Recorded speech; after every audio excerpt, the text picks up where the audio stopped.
Shalom saudara-saudara, selamat hari Sabat buat kita semuanya. Kita patut bersyukur kepada Tuhan oleh karena diberikan kesempatan untuk Sabat ini kembali mendengarkan sabdanya. Mari kita tunduk kepala sejenak.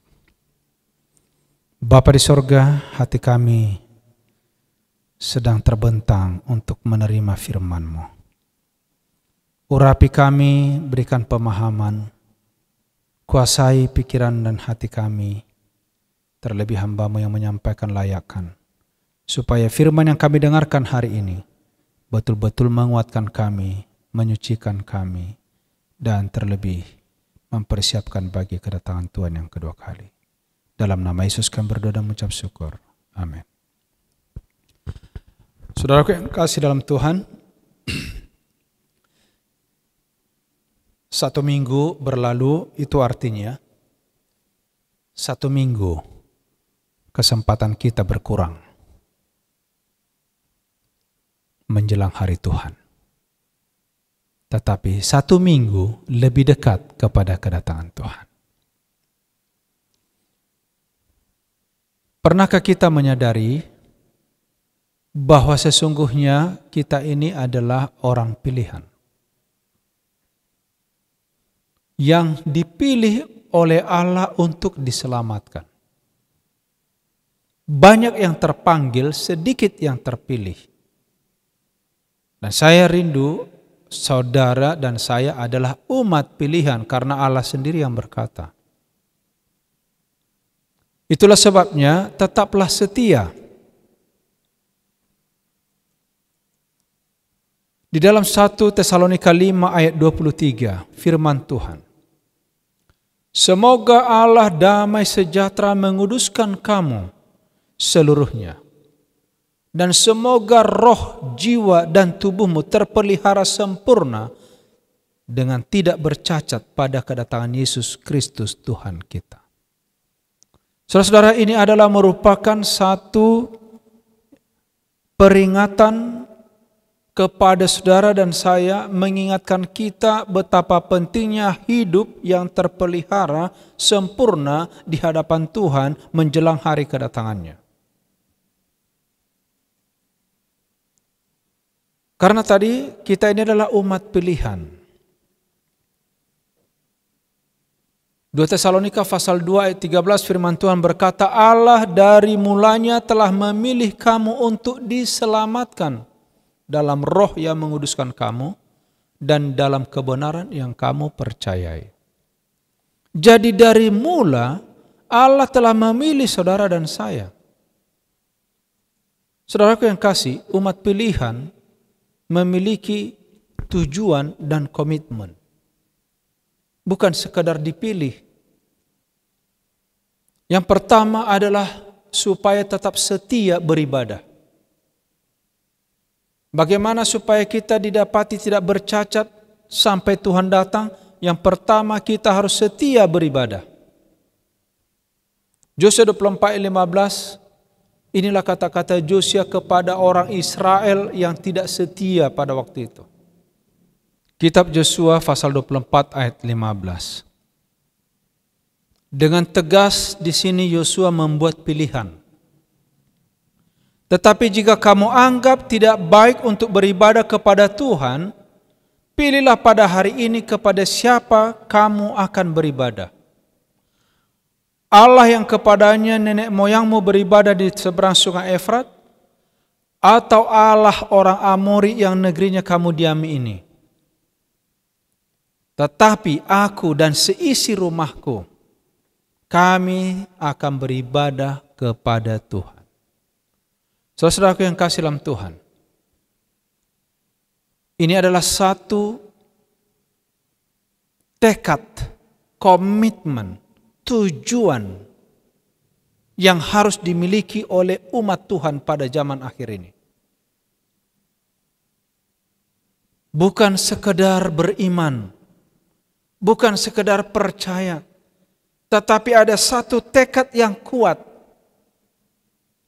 Mengambil sebuah pilihan, karena hidup itu pilihan. Pilih hari ini kepada siapa engkau beribadah. tetapi aku dan seisi rumahku, kami akan beribadah kepada Tuhan. Yang kedua, saudara, bila mana kita ini disebut umat pilihan, supaya diselamatkan dan tetap setia sampai Tuhan datang. Kalau tadi setia beribadah, sekarang setia melayani. Karena ibadah tidak cukup, saudara. Kebenaran firman Tuhan yang kita dapatkan ini bukan hanya disimpan di dalam pikiran sendiri, bukan hanya disimpan di dalam otak kita ini sendiri, tapi ini harus dibagikan, harus disampaikan kepada orang lain. Yohanes 12 ayat 26 katakan, barang siapa melayani aku, ia harus mengikut aku, dan di mana aku berada, di situ pelayananku akan berada. Barang siapa melayani aku, ia akan dihormati oleh Bapa. Saudara-saudaraku yang kasih dalam Tuhan, orang yang percaya kepada Allah bukan hanya beribadah. Jadi selama masa pandemi ini agak sulit ya. Saya tidak tahu, mudah-mudahan kita semua, karena Tuhan tahu apa yang kita lakukan pada saat beribadah. Gereja membuat pelayanan melalui media sosial. Gereja membuat melalui face to face. Gereja membuat dengan cara direkam lalu dibagikan melalui media sosial.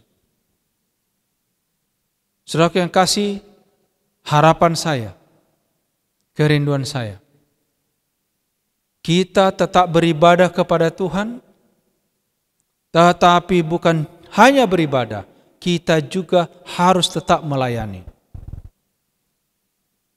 Saudara-saudaraku, sebagaimana pelajaran sekolah sahabat kita, bagi Tuhan, Injil itu tidak bisa dibatasi oleh jarak, tidak bisa dihalangi oleh keadaan, tidak bisa dihalangi oleh tembok. Injil itu harus tetap berkumandang dan harus disampaikan.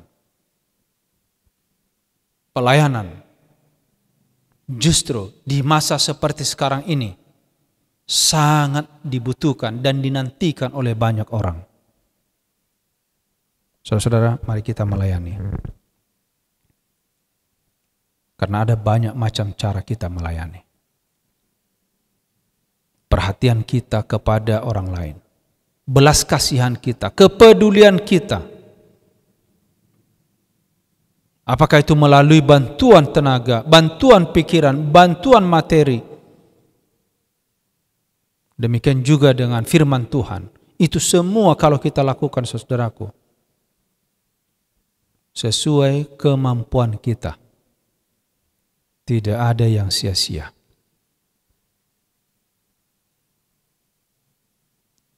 Yang ketiga, karena kita ini adalah umat pilihan yang sudah diselamatkan, Tuhan katakan tetaplah setia. Setelah setia beribadah, kita melayani, Tuhan menuntut agar kita tetap setia dalam iman dan pengharapan. Di dalam Kolose pasal 1 ayat 23, sebab itu kamu harus bertekun dalam iman, tetap teguh dan tidak bergoncang, dan jangan mau digeser dari pengharapan Injil, saudara. Saudara yang kasih dalam Tuhan,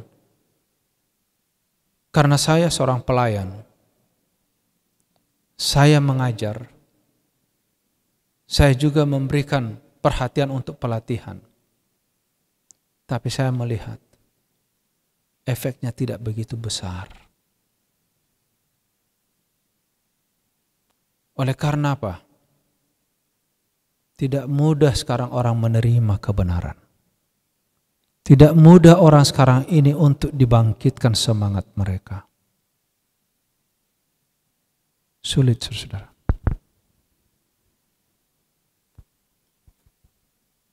Bila mana kita sudah belajar firman Tuhan ini, kita terangkan baik-baik dengan doa. dengan kesungguh-sungguhan, dengan kerendahan hati.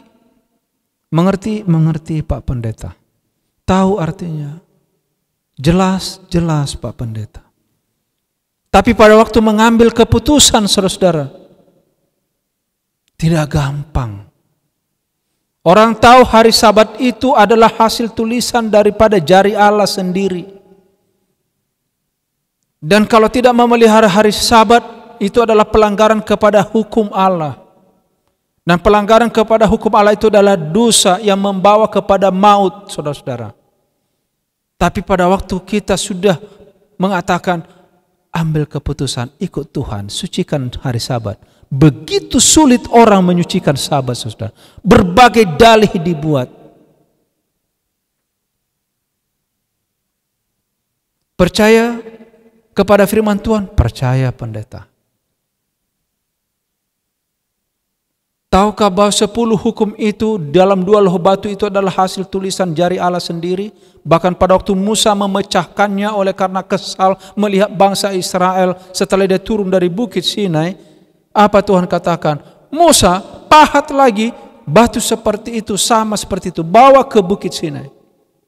Dan 40 hari 40 malam yang kedua kali Musa ada di sana. Setelah Tuhan sendiri menulis dengan jarinya. Saudara yang kasih dalam Tuhan, betapa mudah orang di dunia ini mengatakan tidak perlu lagi hari Sabat. Yesus sudah mati di salib, tidak perlu Sabat. Saudara yang kasih dalam Tuhan, hati-hati. Apakah engkau sedang berbicara tentang firman, atau justru engkau adalah orang yang menolak kebenaran?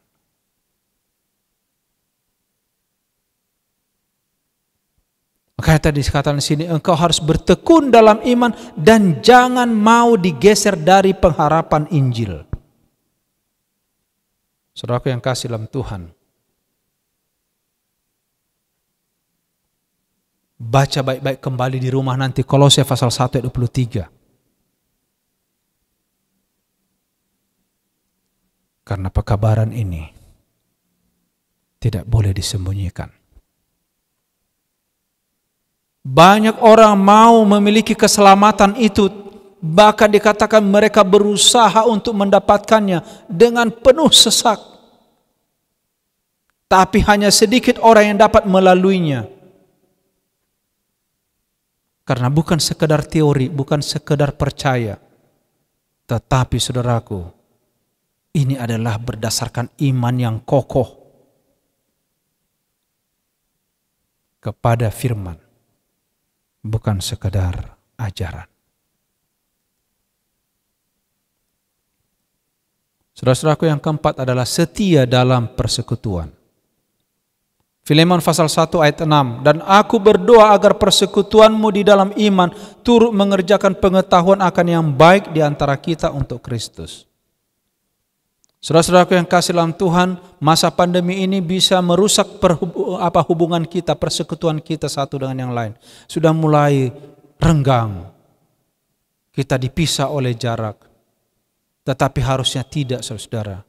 Karena iman di dalam Kristus harusnya semakin mengokohkan kita, sekalipun jarak memisahkan. Tapi iman itu, hati kita harusnya tetap di dalam Tuhan. Jadi persekutuan kita sebenarnya harus, semangat kita bersama harus dimiliki. Jangan semakin redup, saudaraku. Karena itulah tujuan setan. Lalu yang berikut adalah setia berusaha. Orang yang mau disempurnakan bertemu dengan Tuhan, seperti tadi yang dikatakan Rasul Paulus, ya, supaya jiwamu, rohmu, tubuhmu disucikan menjelang hari Tuhan. Ini dikatakan dalam di dalam Tesalonika 3 7 dan 8. Sebab kamu sendiri tahu bagaimana kamu harus mengikuti teladan kami.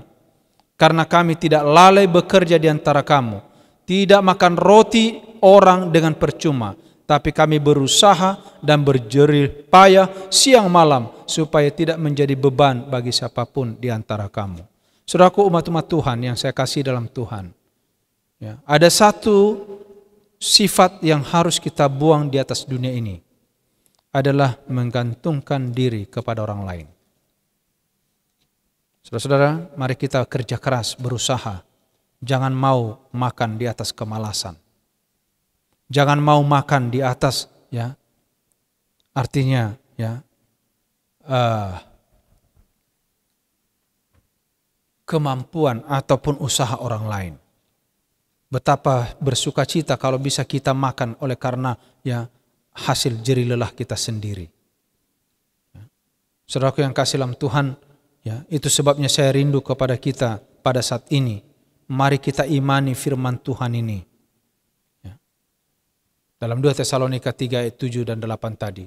Sebab kamu sendiri tahu bagaimana kamu harus mengikut teladan kami.